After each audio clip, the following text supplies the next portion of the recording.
Hi friends, welcome to deals of Gowri. எல்லோரும் எப்படி இருக்கீங்க?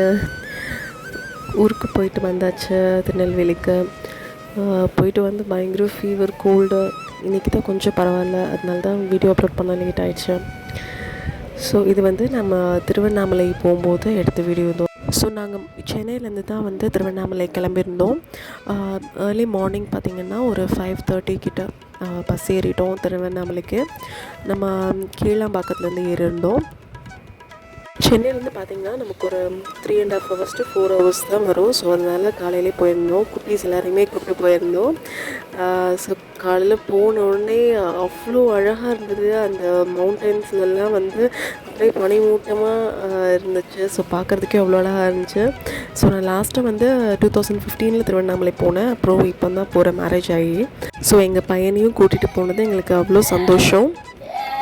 ஸோ அடுத்த நாள் பார்த்திங்கன்னா சனி பிரதோஷம், அதனால் பயங்கர கூட்டம் வரும் அப்படின்னு சொல்லிட்டு தான் நாங்கள் வந்து மொதல் நாள் ஃப்ரைடேவே போயிருந்தோம். ஆனால் ஃப்ரைடே அன்றைக்கும் கொஞ்சம் கூட்டமாக தான் இருந்தது. இப்போலாம் வந்து இப்போவுமே திருவண்ணாமலை ரொம்பவே கூட்டமாக தான் இருக்குது. சரி, இருந்தாலும் என்ன மிராக்கிள்னே தெரியல, நாங்கள் ஒரு 1 hourலேயே வந்து சுவாமி அம்பாளையும் தரிசனம் பண்ணிவிட்டு வெளில வந்துவிட்டோம். நாங்கள் வந்து நிறைய பேர் போயிருந்தோம்.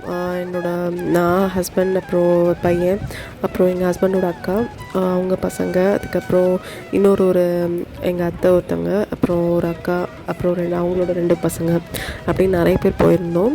ஸோ அதனால் வந்து நாங்கள் புது தரிசனத்தில் தான் போயிருந்தோம். ஸோ லைன் வந்து ஃபாஸ்ட்டாகவே போயிடுச்சு, கொஞ்சம் ஃப்ரீயாக தான் இருந்தது. அதனால் சீக்கிரமாக மூவ் ஆகி லாஸ்ட்டு சுவாமி போய் தரிசனம் பண்ணோம். நல்ல ஒரு தரிசனம் கிடச்சிது எங்களுக்கு. அவ்வளோ சந்தோஷமாக இருந்துச்சு அண்ணாமலையாரை பார்க்குறதுக்கு. அண்ணாமலையார் சன்னதியில் உள்ள அந்த கார்த்திகை டெக்கரேஷன் பண்ணியிருந்தாங்கல்ல, அது எல்லாமே இன்னும் எடுக்கலை போல். ஸோ அந்த எல்லாமே அழகாக இருந்தது. ஆனால் வந்து தீபம் வந்து 10 நாள் தானே எரிஞ்சிருந்தது. ஸோ ஆனால் நாங்கள் ஒரு 2 நாளுக்கு அப்புறம் தான் போனோம். அதனால் சுதீபத்தை பார்க்க முடியல. மற்றபடி அண்ணாமலையாரை நல்லா தரிசனம் பண்ணிவிட்டு அதுக்கப்புறம் நேராக உண்ணாமலை அம்மனை போய் பார்த்துட்டு அவ்வளோ மனசுக்கு திருப்தியாக, ஒரு சந்தோஷமாக, ஒரு மன நிறைவோடு இருந்துச்சு. ஸோ அம்பாள் நல்லா வேண்டி தரிசனம் பண்ணிவிட்டு அதுக்கப்புறம் பார்த்திங்கன்னா தான் வந்து நாங்கள் டிஃபன் சாப்பிட்டோம். சாப்பிட்றதுக்கே ஒரு 11:30 12 ஆயிடுச்சு. ஸோ அதுக்கப்புறம் நாங்கள் வந்து கிரிவலம் போகலாம் அப்படின்னு சொல்லிட்டு பாதி தூரம் நடந்துகிட்ருந்தோம். அதுக்குள்ளே மழை பயங்கரமாக வர ஆரம்பிச்சிருச்சு. குட்டீஸ் வேறு கூட்டிகிட்டு போகிறதுனால நடந்து போக முடியல அப்படின்னு சொல்லிட்டு, மழையும் இருந்ததுனால நாங்கள் ஆட்டோவில் வந்து கிரிவலம் போயிட்டு வந்துட்டோம். ஸோ நெக்ஸ்ட் டைம் வரும்போது குட்டீஸ்லாம் அம்மாக்கிட்ட விட்டுட்டு அதுக்கப்புறம் வந்து நடந்து கிரிவலம் போகணும். ஸோ நல்லபடியாக அண்ணாமலையாரை தரிசனம் பண்ணிவிட்டு அப்படியே வீட்டுக்கு வந்தாச்சு. ஸோ இது வந்து ஒரு அன்எக்ஸ்பெக்டட் பிளான் தான். நாங்கள் சென்னைக்கு வரதா இருந்துச்சு.